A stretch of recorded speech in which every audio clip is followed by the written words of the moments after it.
jangan sampai di skip, jangan sampai di skip.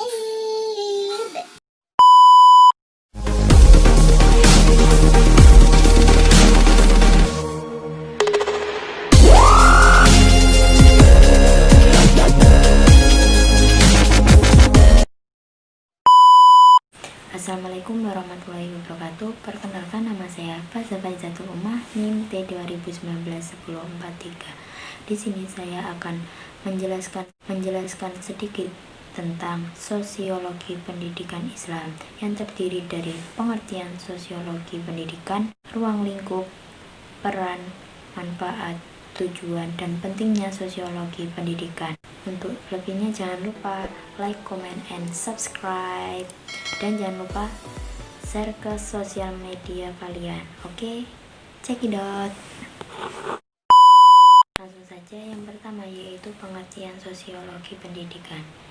Seiring dengan perkembangan zaman dan peradaban manusia, timbullah suatu konflik yang memunculkan permasalahan-permasalahan dalam aspek-aspek bermasyarakat. Sosiologi sebagai ilmu yang mempelajari masyarakat dalam keseluruhannya dan hubungan-hubungan antara orang-orang dalam masyarakat tersebut.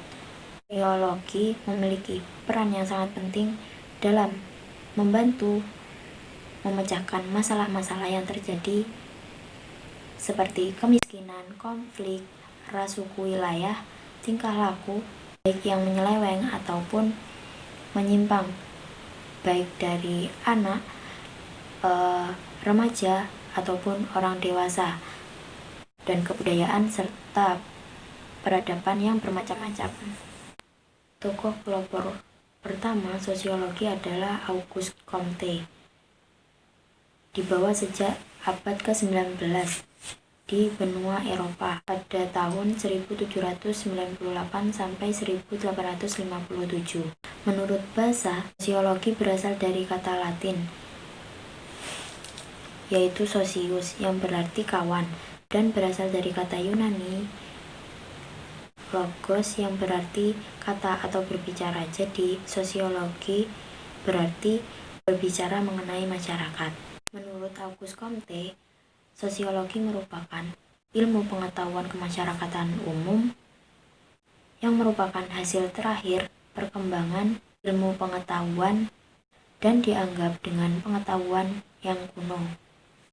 Agar berjalan dengan lancar dalam mewujudkan peningkatan sosial dalam pendidikan sangatlah penting. Dengan adanya sarana prasarana yang memadai dan menunjang atau meningkatkan pola perilaku serta mutu kesenian yang biasa disebut dengan etika dan estetika. Kedua bahasa tersebut pasti tidak asing bagi telinga kalian, ya kan? Asia. Dalam konteks pendidikan Islam adalah melibatkan beberapa pihak pemerintah yang mengatur aturan untuk menjadikan pedoman hidup, sumber daya manusia, peserta didik, sekolah, lingkungan, dan lain-lain yang di dalamnya akan dibekali oleh ilmu-ilmu agama serta aspek-aspek lain yang dapat mempengaruhi dalam dunia pendidikan. Apabila pendidikan diartikan secara luas, yakni dengan proses belajar, mengenal, mengetahui, memahami, maka pendidikan sudah ada sejak zaman Nabi Adam.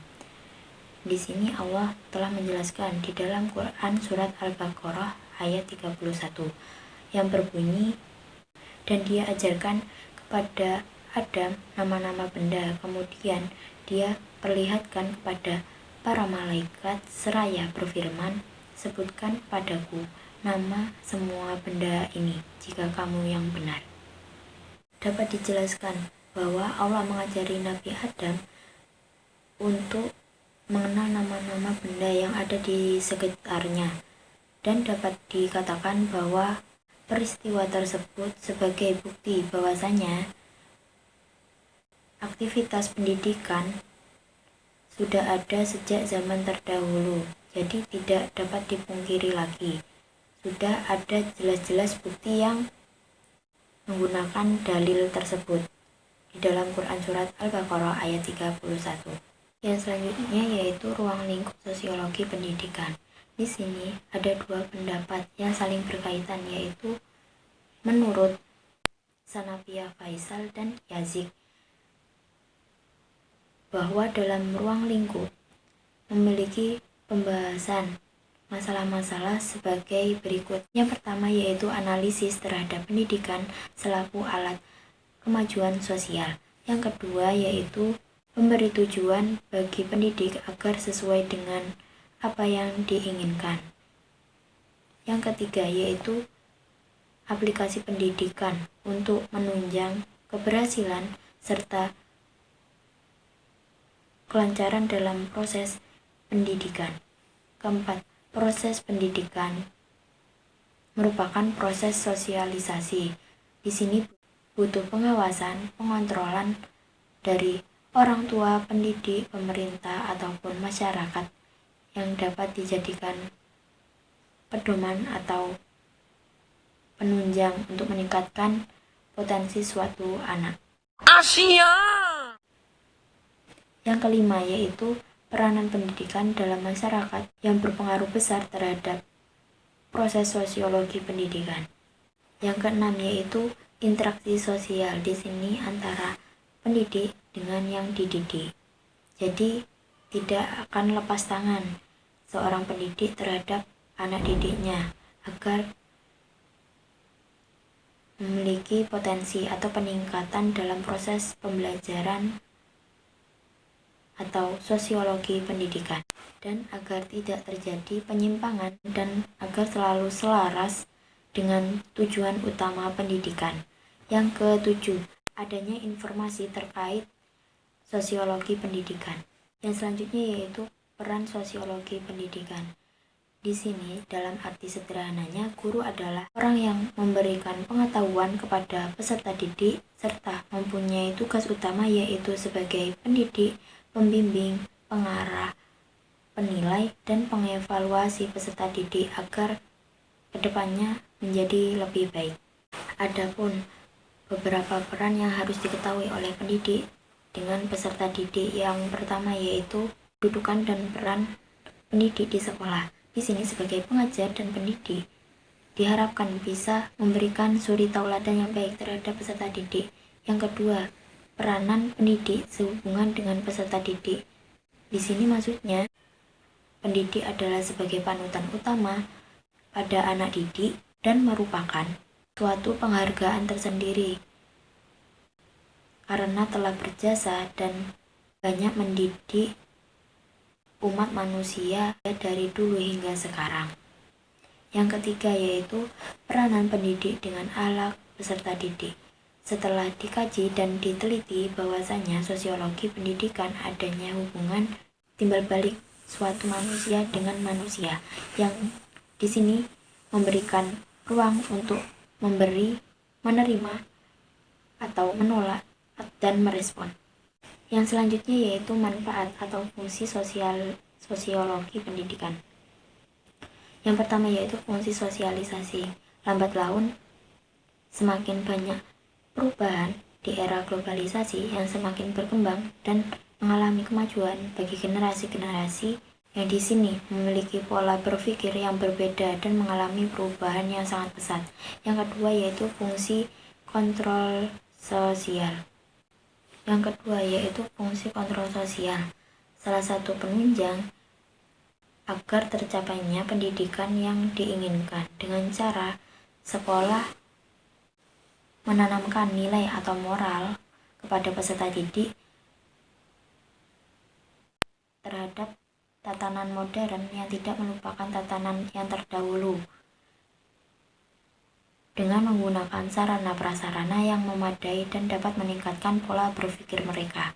Yang ketiga yaitu fungsi pelestarian budaya masyarakat dengan cara melestarikan nilai-nilai budaya daerah yang masih layak dan patut diperkembangkan atau dipertahankan seperti bahasa, kesenian, dipekerti ataupun adat istiadat dari masing-masing daerah. Yang keempat yaitu fungsi latihan, seleksi, alokasi, dan pengembangan tenaga kerja. Yang kelima, fungsi pendidikan dan perubahan sosial. Yang keenam yaitu fungsi reproduksi budaya. Yang ketujuh yaitu fungsi difusi kulturasi. Selanjutnya yaitu tujuan sosiologi pendidikan, di mana mulai tersebar maksudnya di mana unsur-unsur budaya modernisasi yang berkolaborasi dengan budaya yang terdahulu. Dan di sini ada 3 pendapat yang saling berkaitan, yaitu Zainuddin Maliki, Ari Gunawan, dan Nasution. Mereka mempunyai pendapat yang pertama, menganalisis proses sosialisasi. Kedua yaitu menganalisis kedudukan pendidikan dalam masyarakat. Ketiga yaitu interaksi sosial di sekolah dan antar sekolah dengan masyarakat. Yang keempat, membantu memecahkan masalah-masalah sosial pendidikan. Yang kelima, menganalisis tujuan pendidikan secara umum. Yang keenam, mempelajari pelaksanaan sosial serta prinsip-prinsip untuk mengontrol agar dapat terkondisikan. Yang ketujuh yaitu sosiologi terapan. Yang kedelapan, dasar untuk menentukan kemajuan pendidikan. Yang kesembilan, latihan bagi petugas pendidikan. Yang terakhir yaitu menentukan tujuan pendidikan. Untuk yang selanjutnya yaitu materi terakhir, yaitu pentingnya sosiologi pendidikan seiring dengan perkembangan zaman yang semakin pesat dan dapat mempengaruhi besar oleh peserta didik, baik dari sikap, perilaku, atau pola pikir mereka.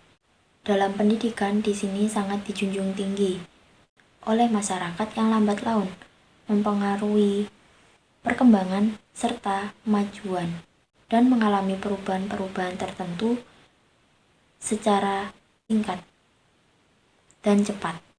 Agar pendidik tidak kehilangan arah dalam menghadapi masyarakat yang terus berubah, maka dalam pendidikan perlu terus meneliti, mengkaji, mengamati, dan menganalisis aspek-aspek perubahan baik positif ataupun negatif. Pentingnya sosialisasi di sini harus adanya kesadaran diri pada orang tua, meskipun masyarakat dan pemerintah juga mempunyai tanggung jawab dalam mendidik dan memfasilitasi dalam membangun karakter generasi muda yang berkompeten. Jadi, dalam semua aspek tersebut dibutuhkannya kerjasama satu sama lain. Sekian dari saya. Wassalamualaikum warahmatullahi wabarakatuh.